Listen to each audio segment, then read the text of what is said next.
Chers téléspectateurs, eh bien bonjour, je suis très heureuse de vous retrouver sur votre chaîne Espoir TV, car le meilleur reste à venir. Alors là, j'ai le plaisir de recevoir un homme de Dieu qui nous vient de Goma, le pasteur Camille Toto, et nous allons aborder dans ce De vous à moi la question du leadership. On parle énormément de leadership.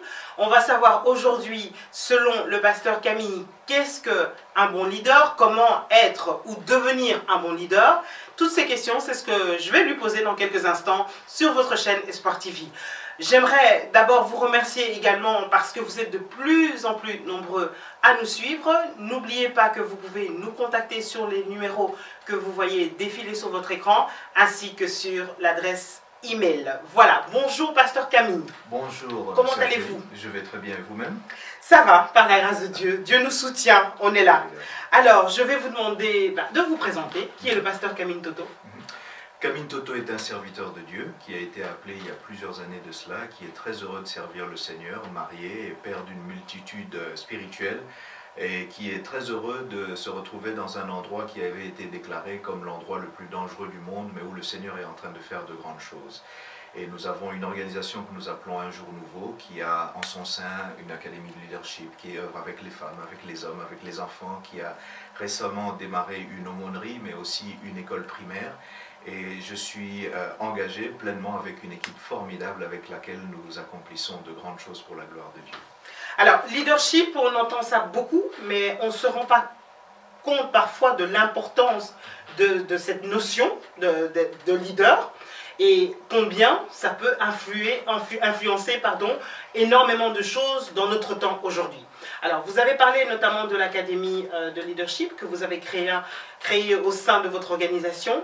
Pourquoi est-ce que c'était important pour vous d'avoir ce département-là? Eh bien, je commencerai par dire, merci pour la question, je commencerai par dire que lorsque vous regardez la plupart des pays en voie de développement, et même les pays en général dans le monde, vous allez constater que là où il y a des problèmes, où il y a des difficultés, où il y a des obstacles, généralement, cela est dû à un manque de leadership visionnaire.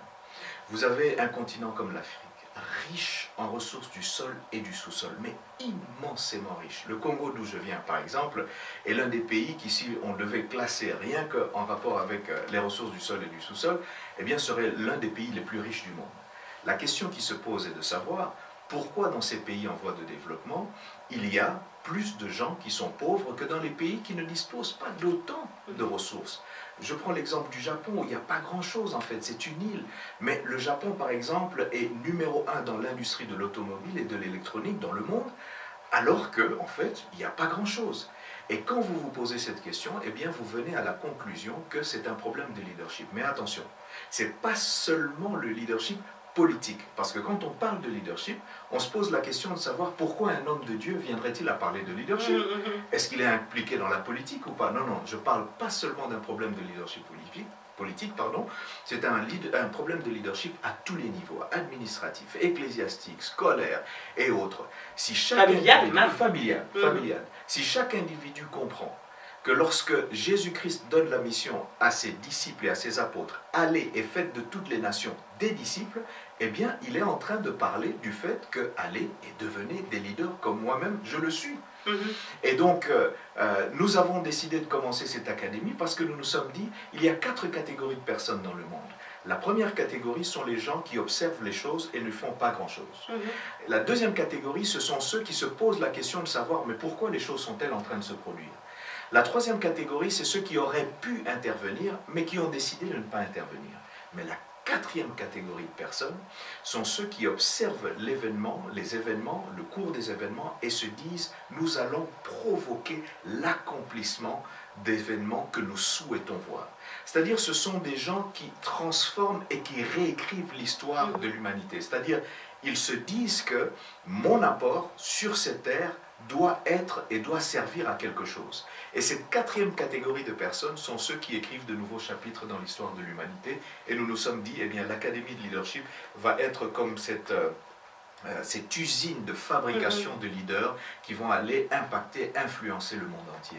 Alors, avant d'en venir aux définitions, parce que c'est très important que ce soir, les gens puissent bien comprendre de quoi il s'agit exactement lorsqu'on parle du leadership et du leader. D'aucuns diraient, mais oui, mais ça, ce sont des histoires des Blancs, ce sont des histoires qui viennent des États-Unis, etc. Ça ne nous concerne pas. Qu'est-ce que vous pourriez dire à ces personnes-là? Eh bien, je leur donnerais raison si moi-même je n'avais pas expérimenté ça dans le milieu dans lequel je suis. S'il n'y avait pas eu des étudiants, des personnes qui au départ ne connaissaient pas grand-chose sur le leadership, mais qui sont venus, qui ont appris et qui ont provoqué des transformations, des changements positifs dans leur entourage et dans leur environnement. Si je n'avais pas moi-même vu cela de mes propres yeux, expérimenté cela, entendu cela et vu ce que quelqu'un est en mesure de faire lorsqu'il a un leadership visionnaire, ben je leur dirais ils ont raison. Mais là, malheureusement, je ne peux pas rejoindre leur camp. Je leur dirais venez voir ce que Dieu est en train de faire. Est-ce que le leadership, de la manière dont vous l'avez assimilé, appris, parce que vous avez évolué justement aux États-Unis, est-ce que vous avez l'impression que vous avez dû quand même faire des adaptations à Goma en RDC? Je commence toujours mon cours de leadership avec une leçon que j'appelle le contexte actuel. Et dans le contexte actuel, eh bien, je peins le tableau de la République démocratique du Congo.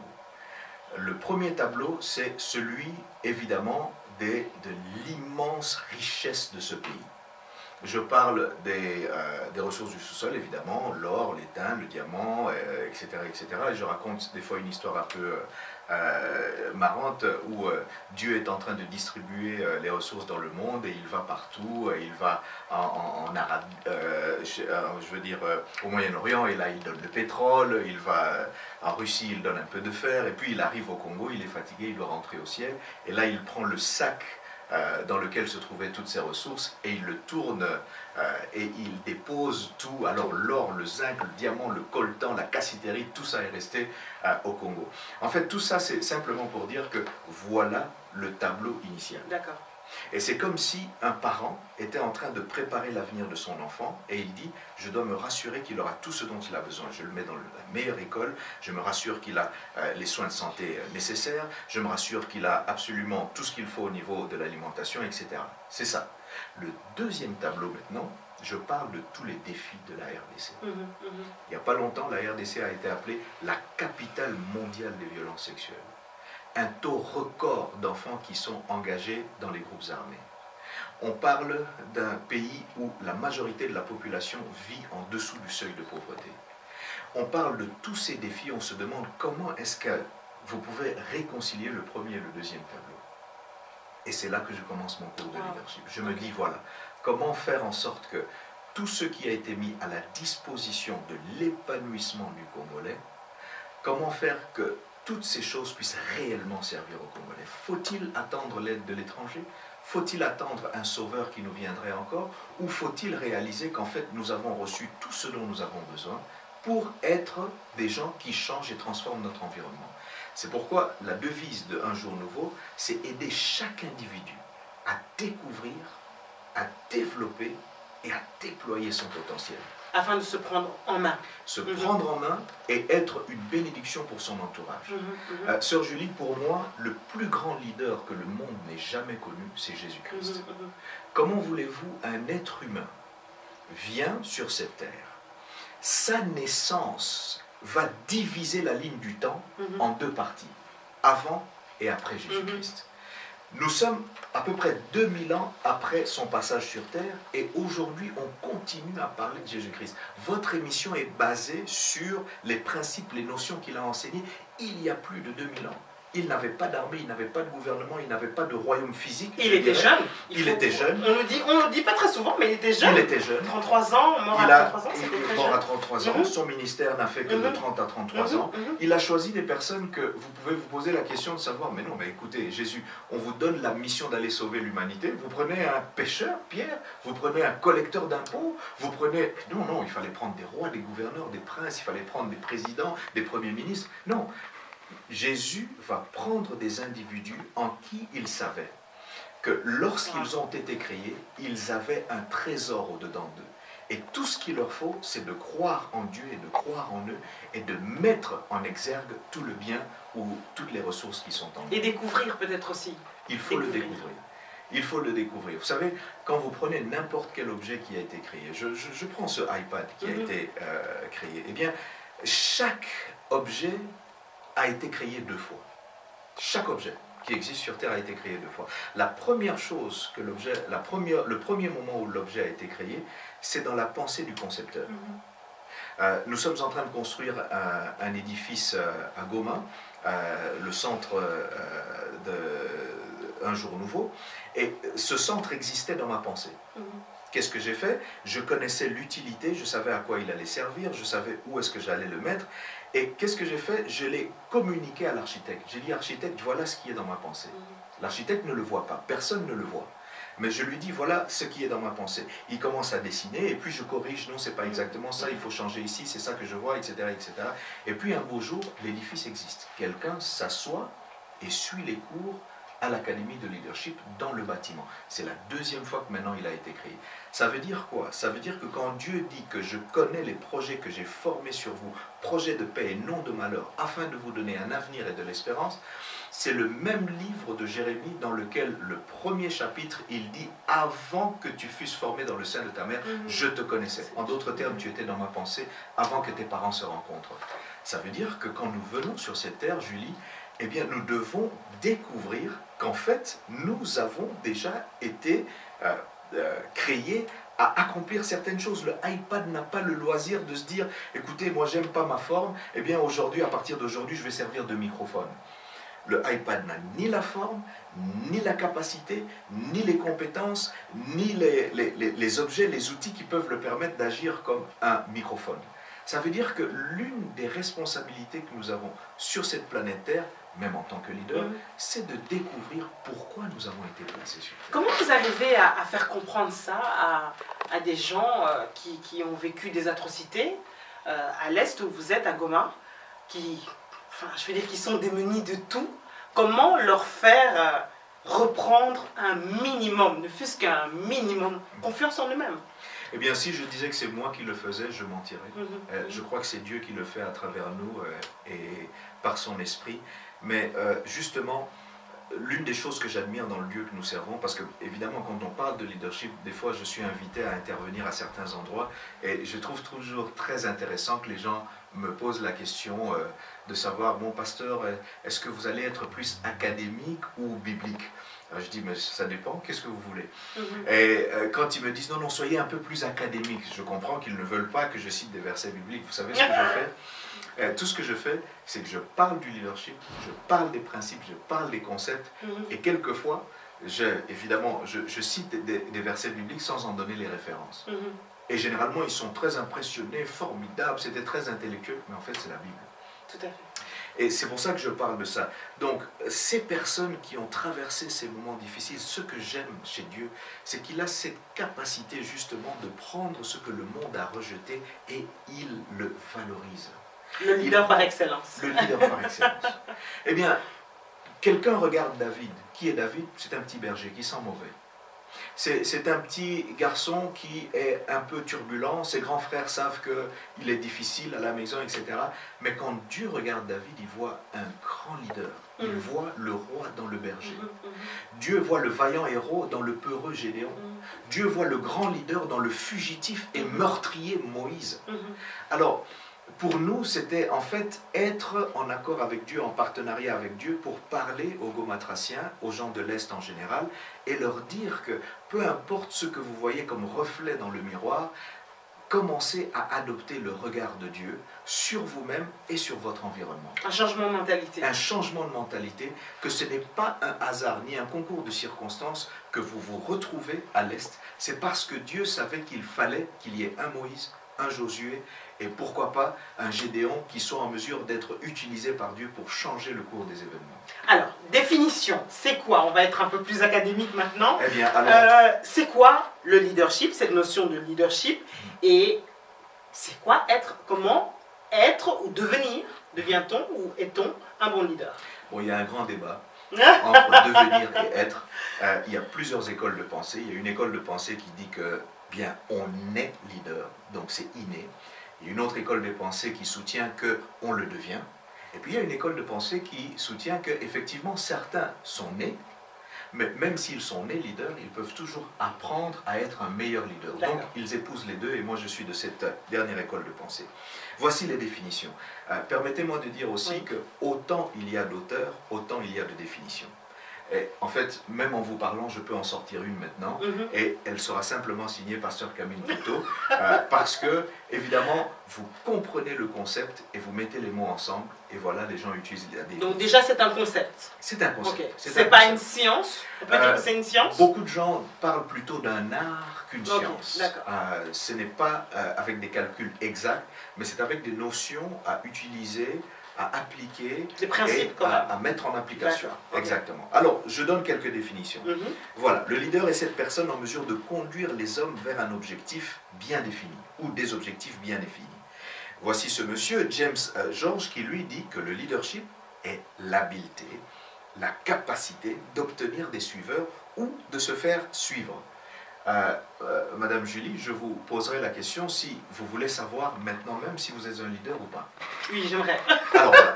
Alors, je vais vous demander de faire un exercice. Pourriez-vous vous tourner derrière vous? Oui. Regardez derrière vous. Oui. Voilà. Et puis, regardez-moi encore. Eh bien, je vais vous dire, si vous avez vu quelqu'un vous suivre, c'est que vous êtes un leader. Ok. Mais si personne ne vous suit, c'est que vous faites une simple promenade de santé. Ok, donc si vous êtes là ce soir, c'est que je suis un leader. Vous m'avez suivi, en tout cas, vous avez accepté l'invitation. C'est rassurant. Et là, vous allez rejoindre un auteur, conférencier, orateur bien connu du nom de John Maxwell, qui lui dit simplement, le leadership, c'est l'influence, rien de plus, rien de moins. Alors pour lui, dans la mesure où vous êtes capable d'inspirer, d'instruire, de motiver, d'amener quelqu'un à suivre, que ce soit vos pensées, vos actes, vos principes, vos notions, etc., vous entrez dans la catégorie des leaders. Mais je poursuis. Tout le monde ne doit pas devenir leader. Tout le monde, est-ce que c'est mal de ne pas être un leader? Parce qu'il y a des gens qui ne sont pas forcément appelés à ce qu'on les suive, etc. C'est ce que d'autres ont posé d'une autre manière. Certains de mes étudiants posent la question de savoir, mais pasteur, arrêtez un peu, vous dites que tout le monde pourrait éventuellement devenir un leader, mais si tout le monde est leader, qui sera un suiveur? Ben oui, ben c'est ça, c'était ça. Voilà. Et la réponse est très simple, Madame Julie. Oui, tout le monde a le potentiel de devenir leader. Okay. Je suis ici assis à votre émission, à la chaîne Espoir TV, et je peux dire que vous êtes leader ici, puisque c'est vous qui posez les questions, c'est vous qui me dites à quelle heure je dois venir, combien de temps je dois parler. Je suis leader, vous êtes leader, mais cela n'empêche en rien, Madame Julie, que je reste un leader. Oui, non seulement que je l'enseigne, je le vis aussi. Donc vous avez deux leaders, mais l'un qui pour le moment joue de manière temporaire un rôle de suiveur, mais qui n'empêche en rien que de nature, c'est quelqu'un qui est en train de conduire.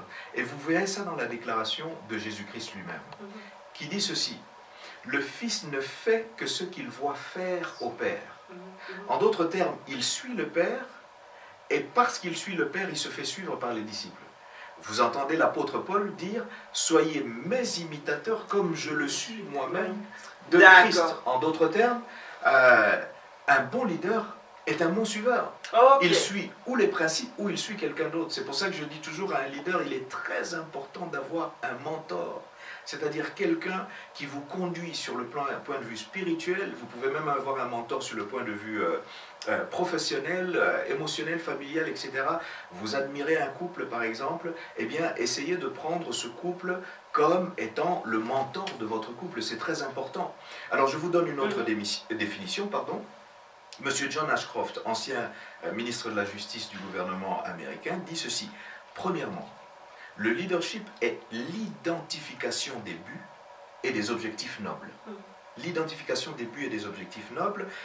Deuxièmement, le leadership est la poursuite de ces buts et de ces objectifs nobles avec une telle intensité que les autres sont entraînés dans le processus. Je retiens noble, parce que ça c'est important. Les bonnes motivations.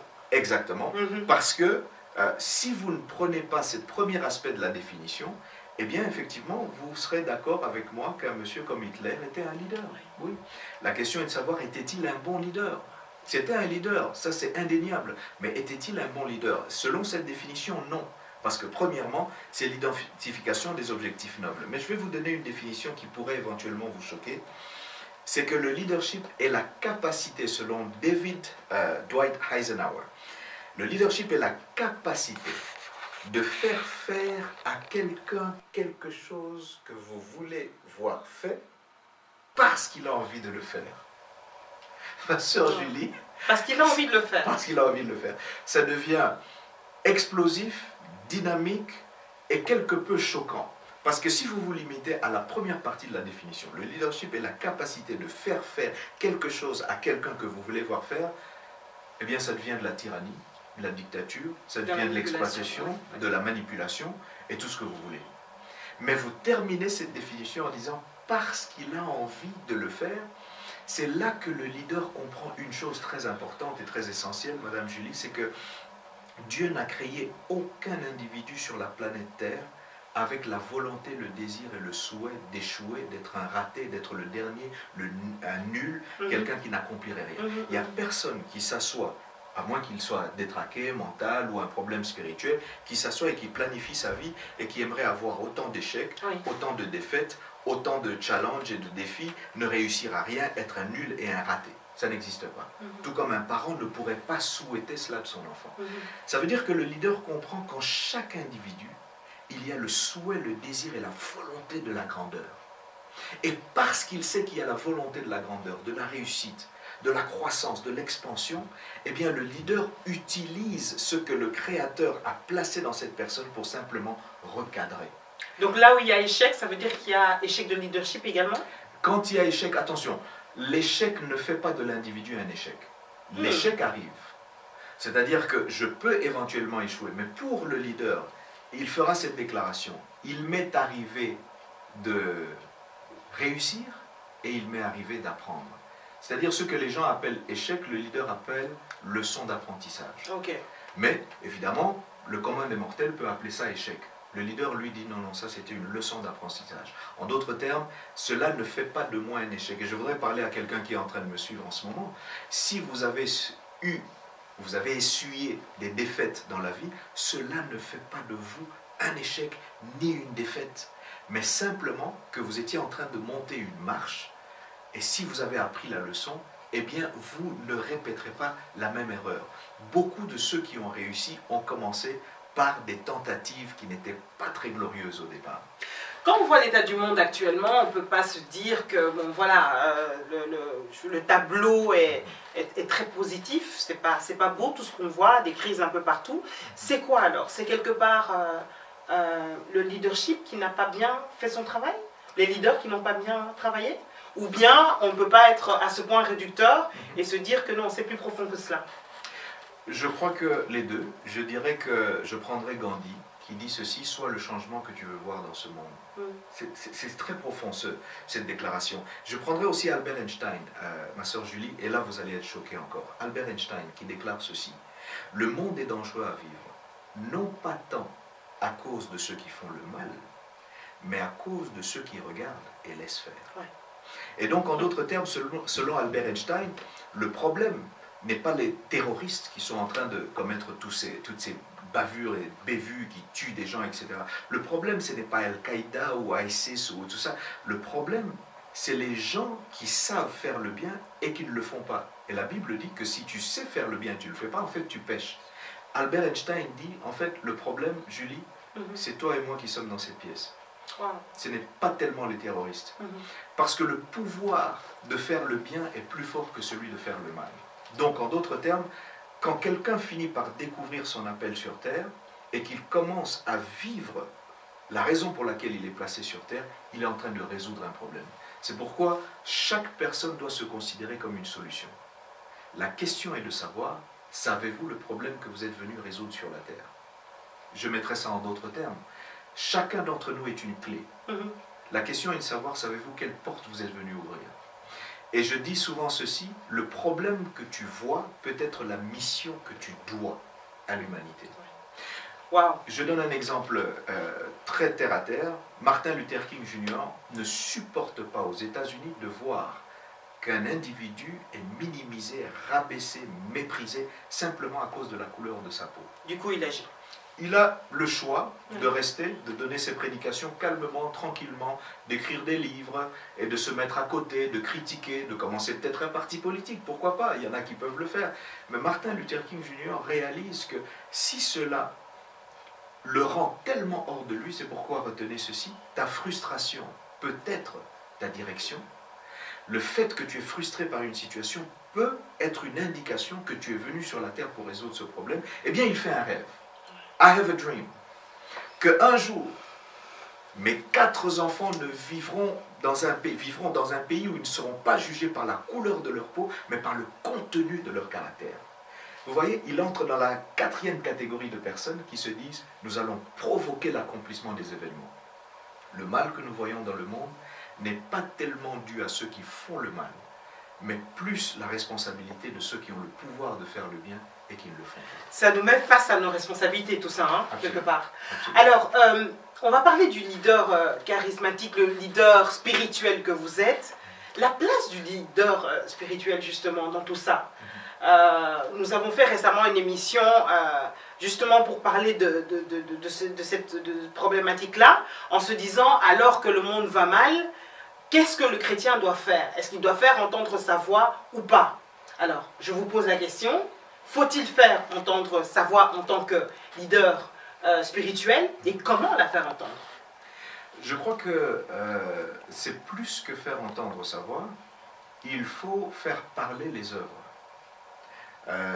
Vous vous souviendrez avec moi que quelqu'un a dit que si vous ne croyez pas en mes paroles, croyez au moins en mes œuvres. Vous serez aussi d'accord avec moi que lorsque vous regardez les œuvres de Jésus-Christ, eh bien, lorsqu'il a, par exemple, été en mesure de guérir cet aveugle, et qu'on lui a dit, mais écoutez, il faut que tu puisses proférer des accusations à Jésus-Christ, on cherche à lui causer du tort, il a dit, écoutez, je ne connais pas cet individu. Tout ce que je sais, c'est que j'étais aveugle. Et maintenant je vois. La question est de savoir, est-ce que l'Église joue son rôle? Est-ce que l'Église fait ce pourquoi l'Église a été appelée? Lorsque l'Église commence à jouer le rôle qui est le sien, les leaders de l'Église, qui est l'évangélisation, qui est aussi la propagation de la parole de Dieu, mais qui va plus loin. L'éducation, la conscientisation. La conscientisation, comme vous dites, même la santé, et s'implique dans tous les domaines de la vie sociale. Eh bien, nous apportons la lumière que le monde n'a pas. Parce que nous sommes la lumière du monde et le sel de la terre. Et donc, je dirais encore que nous avons un grand rôle à jouer. Et lorsque vous regardez la grande nation que les États-Unis, évidemment, il y a plusieurs considérations là-dessus. Il y en a qui diront, voilà, arrêtez de parler des États-Unis comme si c'était... Non, je ne parle pas des États-Unis comme quelqu'un qui est comme un modèle parfait, fanatique ou un modèle parfait. Mais je crois quand même que le fait d'avoir pris quelques passages des Écritures pour les utiliser dans la conception de leur constitution a fait quand même de cette nation ce qu'elle est aujourd'hui. Ils ont étudié les choses, ils n'ont pas fait les choses comme ça par hasard. Ils ont travaillé dessus. Ils ont travaillé dessus. Ils ont une expérience. Et ils ont une expérience. Et je crois que nous avons tout à apprendre de plusieurs civilisations, mais particulièrement des civilisations qui sont basées sur les principes bibliques. Et là, lorsqu'on parle du leadership, encore une fois, c'est une responsabilité que nous avons, Madame Julie, de nous dire que ces versets bibliques que nous apprenons, que nous mémorisons, que nous écoutons à l'église et tout ça, eh bien, nous avons une responsabilité non seulement de les vivre, mais d'en faire un mode de vie. C'est-à-dire, en d'autres termes, devenir les personnes que Dieu veut que nous soyons. Et je crois qu'en le faisant, eh bien, nous avons des résultats palpables. Le problème, c'est que nous pensons que tout ce que nous apprenons à l'église, c'est pour les 4 murs de l'église. C'est pas vrai? Vous êtes la lumière du monde, vous n'êtes pas la lumière du ciel. Vous êtes le sel de la terre, vous n'êtes pas le sel du ciel. En d'autres termes, si Dieu voulait que vous soyez particulièrement une bénédiction pour le ciel, eh bien, après la conversion, dès qu'on serait converti, chacun d'entre nous quitterait la terre. Mais la raison pour laquelle Dieu nous laisse ici, c'est parce que nous avons un travail, nous avons un rôle à jouer. Donc on va venir sur quelques points que vous avez dit, et puis je vais quand même vous demander de donner votre définition du leadership et du bon leader. Donc, 3 points que moi je retiens. Le bon leader, un leader est celui qui est d'abord un bon suiveur. Deuxième chose, c'est une personne qui prend ses responsabilités. Oui. Et troisième chose, c'est quelqu'un qui intervient, qui n'est pas seulement passif, mais qui est actif dans toutes les sphères de la société. On peut résumer ça comme ça? Absolument. Alors, votre définition du bon leader, c'est quoi? Elle serait quoi? Eh bien, permettez-moi de parler de 5 attributs. Oui. D'abord, quand vous laisse on parler. parle du leadership, on parle d'une personne. Ça commence toujours par un individu. Et il ne faut jamais mépriser le pouvoir qu'il y a dans une seule personne à changer le cours des événements et de l'histoire. Donc il y a une personne qui mène, numéro 2, une action, numéro 3, sur une cible. Donc, personne mène une action, l'action c'est impacter, influencer, motiver, guider, orienter, inspirer, instruire, enseigner. La cible peut être des SDF, ça peut être des fidèles, ça peut être des élèves, ça peut être n'importe qui, avec un but. Et c'est pour ça qu'il est très important de comprendre que quand on parle de leadership, on parle d'une vision. Oui. Il n'y a pas de leader sans vision. C'est pourquoi au départ je parlais du leadership visionnaire, mais aussi du leadership transformationnel. Il faut qu'il y ait une vision. Et enfin, la dernière colonne, c'est qu'il doit y avoir des méthodes. Alors, une définition que je vous donne, séance tenante, c'est le leader est cet individu qui, muni d'une vision, a la capacité d'obtenir des suiveurs pour atteindre certains objectifs pour le bien-être de la communauté. Il y a toujours cet aspect de passé, présent et futur. Vous trouvez une situation, vous agissez pour la transformer et vous donnez une nouvelle situation. Avant et après vous. Il faut atteindre ses objectifs toujours? Il faut qu'il y ait un avant et après vous. Posez-vous toujours la question de savoir le milieu dans lequel vous êtes, que ce soit votre famille, que ce soit votre école, votre quartier, votre environnement professionnel, social, est-il devenu meilleur à cause de votre présence? Ne vous contentez pas de vivoter, dirais-je, mais soyez en mesure de faire ce que Jésus a fait avant et après Jésus-Christ. Pas pour tirer la gloire revient toujours à Dieu. Mais il faut que nous soyons en mesure de dire, écoutez, j'ai trouvé un pays, je donne encore l'exemple des États-Unis, où il y avait la ségrégation raciale, et voilà, aujourd'hui, quelques 40 ans plus tard, c'est vrai qu'il y a encore des problèmes raciaux, mais le président des États-Unis est un noir. Je vous donne l'exemple de l'Afrique du Sud. Oui, c'est vrai, j'ai trouvé un pays où il y avait l'apartheid. Nelson Mandela dit, c'est la raison pour laquelle je suis venu sur Terre. Eh bien, quand Nelson Mandela est parti, eh bien, on ne parle plus d'apartheid, quand bien même il peut toujours avoir des tensions. Et quand bien même raciales. il a passé 27 ans de sa vie en prison. Exactement, on doit être prêt à payer le prix. Absolument. Waouh, ça nous met face vraiment à nos responsabilités.